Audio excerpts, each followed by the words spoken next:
Sinusit nima va buni qanaqa davolash mumkin? Bugun sizlar bilan shu haqida gaplashamiz.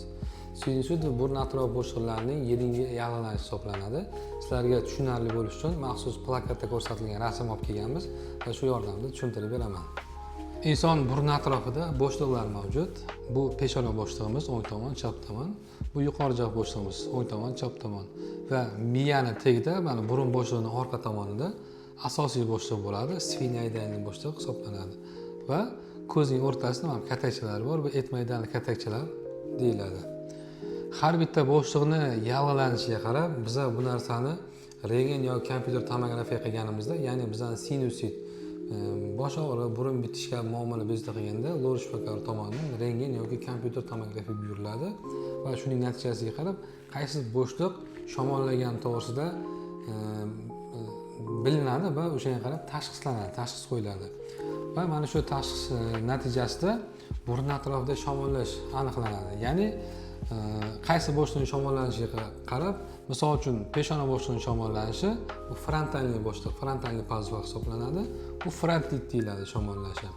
Va yuqori joq bo'shlig'ining shamollashi bu avtonomiga gamma bo'shlig'i deyiladi. O'shaning uchun yuqori joq bo'shlig'ining shamollashi gaymarit deyiladi. Va ko'zning o'rtasida katakchalarning shamollashi esa etmaydit deyiladi. Va burun orqa tomonida miyaning pastida bo'shlig'ining shamollashi bu sfenoidit deyiladi.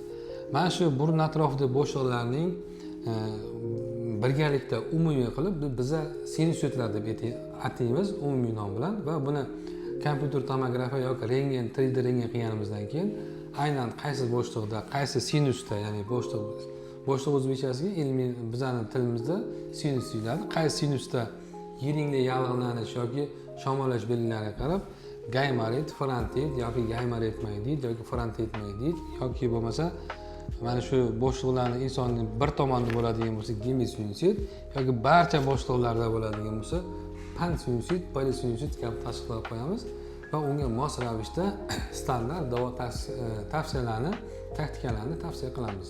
Endi siz sinusit bilan kasallandingiz, ya'ni gaymarit bo'lib qoldingiz yoki frontit bo'lib qoldingiz. Ya'ni buni klinikasi ham mavjud. Qanaqa? Boshingiz og'riydi, boshingiz og'riyapti, engashganda og'riqlar kuchayib ketyapti. Burun bitib qoladi, burun to'lib qoladi, burunni qoqaverasiz, silliq yering aralash kelaveradi, temperatura chiqib ketyapti.